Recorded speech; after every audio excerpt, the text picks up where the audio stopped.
My name is Karina Farias. I want all of you guys to take a moment and think about what it is that I'm about to say.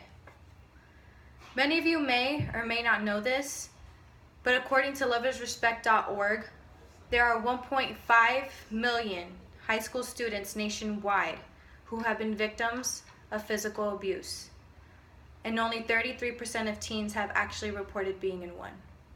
I myself am not part of the 1.5 million people who have, but I continue to know people who have been in one of these relationships.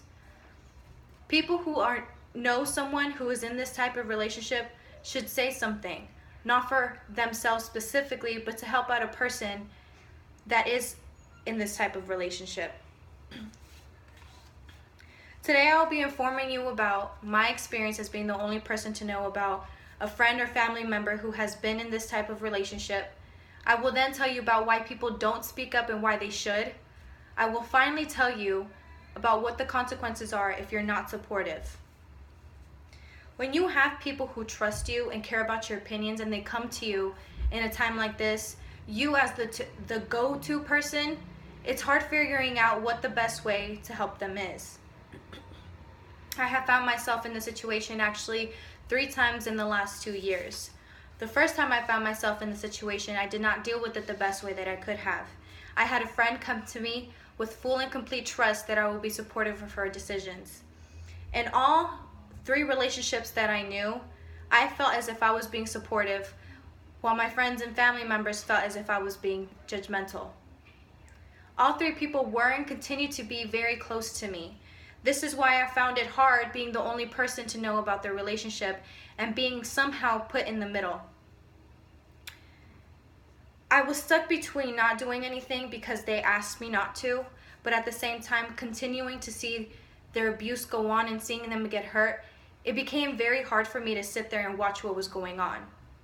I became emotionally involved whether I saw it coming or not.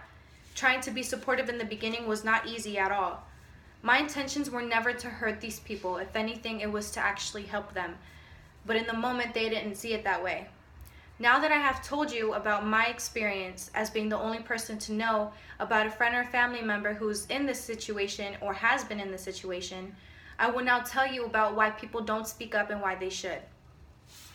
Everyone deals with situations differently than others do. Therefore, we should not be criticizing or judging someone for the way that they handle a situation in a different way than we would. When hearing about a close friend or a family member who's in an unhealthy relationship, our intentions are, of course, to help them.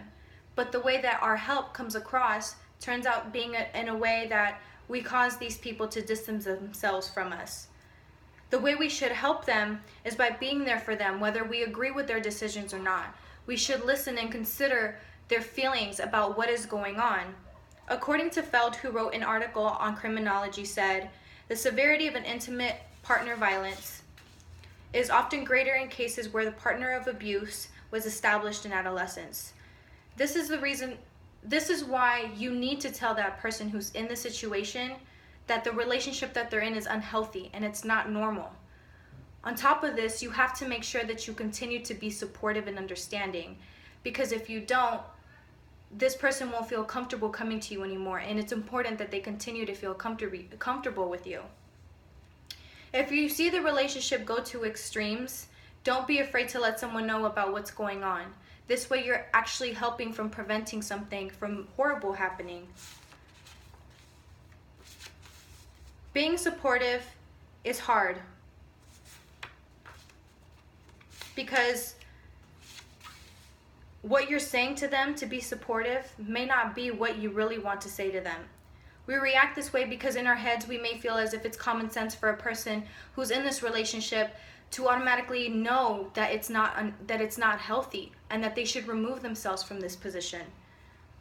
Even though what we may be saying to them as advice isn't wrong, the way a person in this situation won't look at it that way. According to Brett M. Decker, being physically or sexually abused makes teen girls 6 times more likely to become pregnant and twice as likely to get an STD.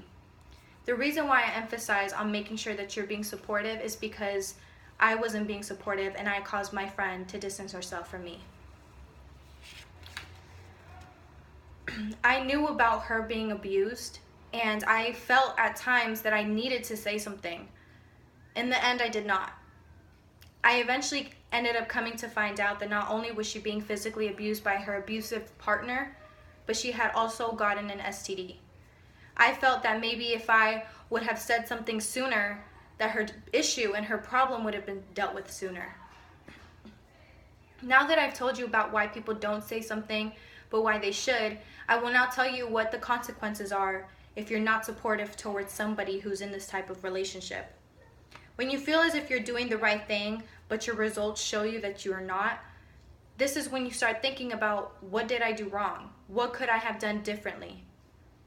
When you tell a family member to remove themselves from an unhealthy relationship, instead of helping them, you're actually causing them to distance themselves from you.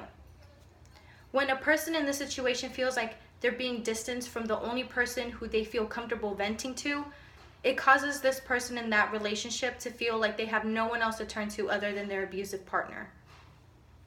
If I would have been more supportive towards my friends and my family members, then maybe they would have continued to feel comfortable coming to me and telling me about what was going on with their situation.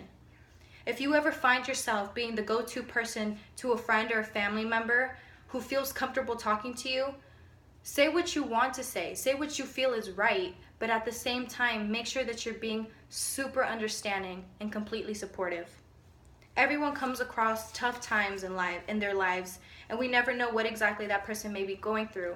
Therefore, we don't know why they choose to make the decisions that they do.